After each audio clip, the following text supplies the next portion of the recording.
Hello, hello, j'espère que vous allez bien et que vous profitez de vos vacances pour celles et ceux qui ont cette chance. Alors, je viens vous parler de la rétrogradation de Saturne qui a eu lieu le 29 juin et qui va se prolonger jusqu'au 15 novembre 2024.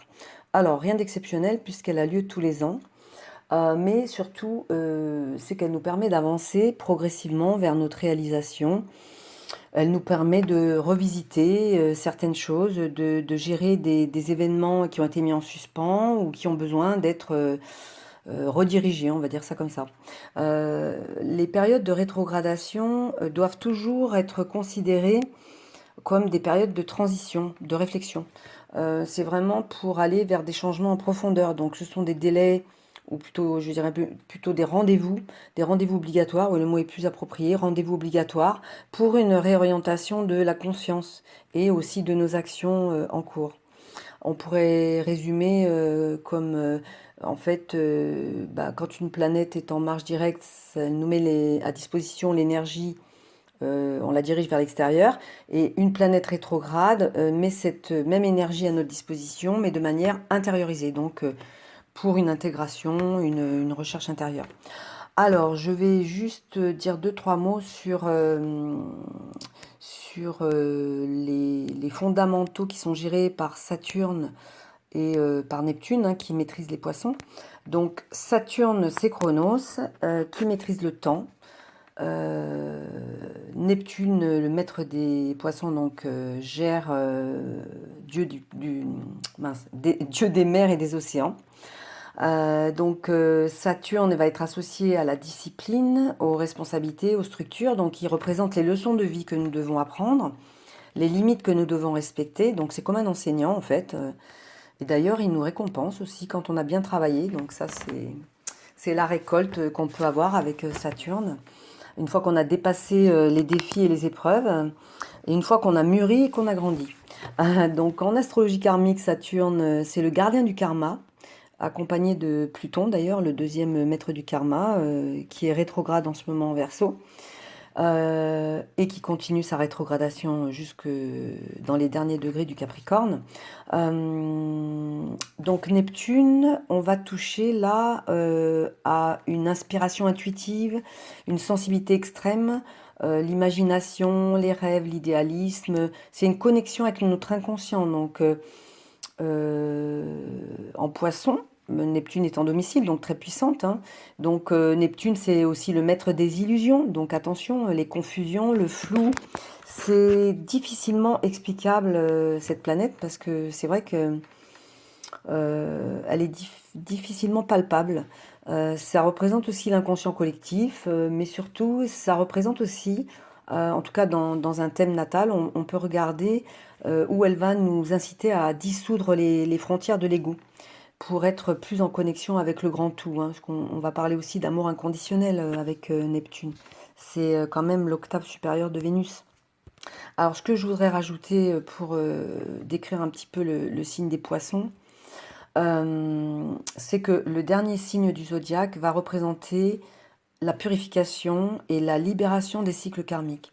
Donc c'est pas anodin, hein, Saturne qui passe dans ce dernier signe du zodiaque. Et c'est vrai qu'on pourrait même dire que Saturne, ça va être comme, enfin, on peut l'interpréter comme une purge karmique et en toile de fond en plus avec Pluton rétrograde. Ce sont des moments très importants pour tout le monde, hein, de toute façon.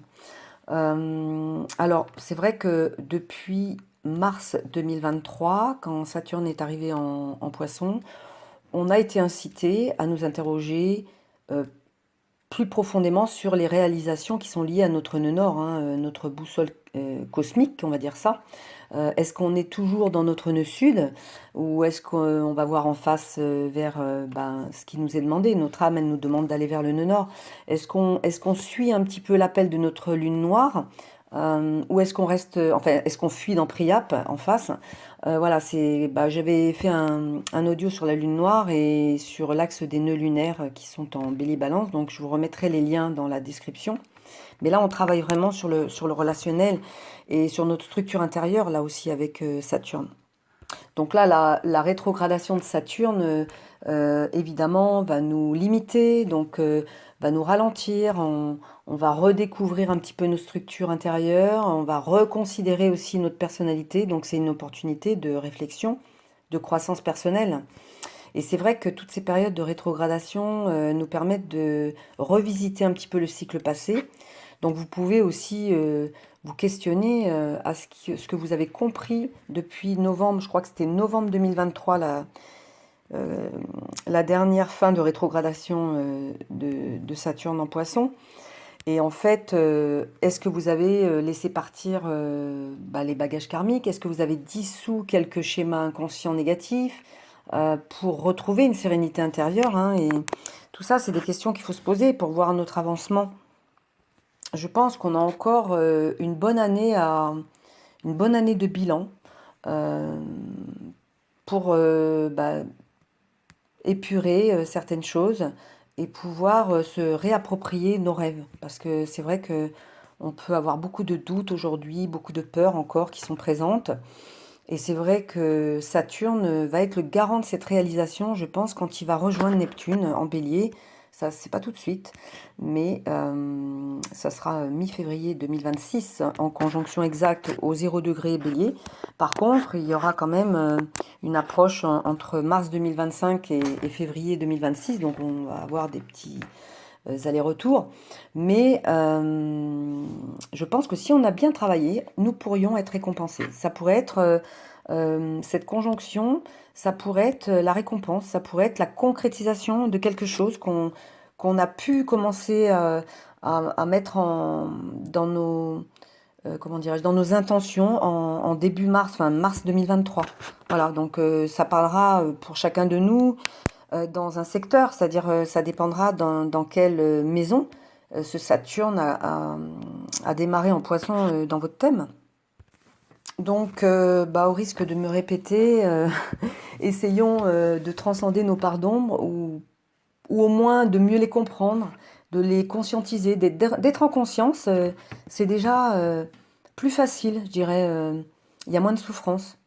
En tout cas, je vais reprendre ce que dit Carl Jung, c'est que tout ce qui ne remonte pas en conscience, de toute façon, va revenir sous forme de destin. Et je vous assure que ces mots ont un poids bien réel. Et en fait, c'est à la fin de ce cycle saturnien en Poisson, là, tout ce qui n'aura pas été mis en lumière, tout ce qui ce qu'on aura mis sous le tapis, en fait, hein, en fait, on va le retrouver dans le prochain cycle. Et de toute façon, pour continuer notre évolution, on devra traiter tout ce qui n'a pas été traité, en fait. Voilà. Donc on nous demande d'être réaliste, hein. Saturne en Poisson, c'est aussi être plus réaliste avec nos idéaux, en fait, hein.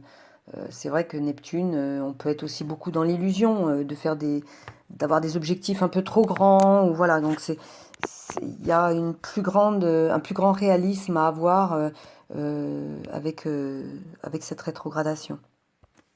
Voilà, donc je vais terminer sur ces quelques phrases optimistes, c'est-à-dire de comprendre que cette future conjonction en bélier, je pense, viendra structurer nos rêves. Ils seront peut-être plus réalistes que ce qu'on avait prévu, mais en tout cas, je vous le souhaite et je me le souhaite aussi.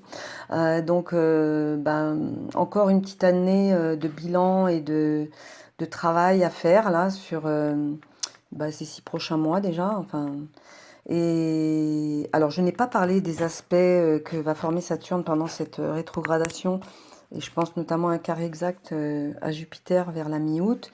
Donc, je referai des posts pour les lunaisons, et j'en parlerai à ce moment-là, je développerai un peu plus. Voilà, j'espère que cette analyse qui reste généraliste vous a plu. Si vous souhaitez une analyse personnelle, vous trouverez le lien de mon site dans la description. Si vous avez aimé, n'hésitez pas à liker, partager et vous abonner sur ma chaîne YouTube si ce n'est pas encore fait. J'ai vraiment besoin de vous pour faire monter un petit peu, je dirais, les algorithmes de YouTube. Et je vous souhaite une très belle semaine. Je vous retrouve très bientôt pour un prochain post. Merci, à bientôt, au revoir.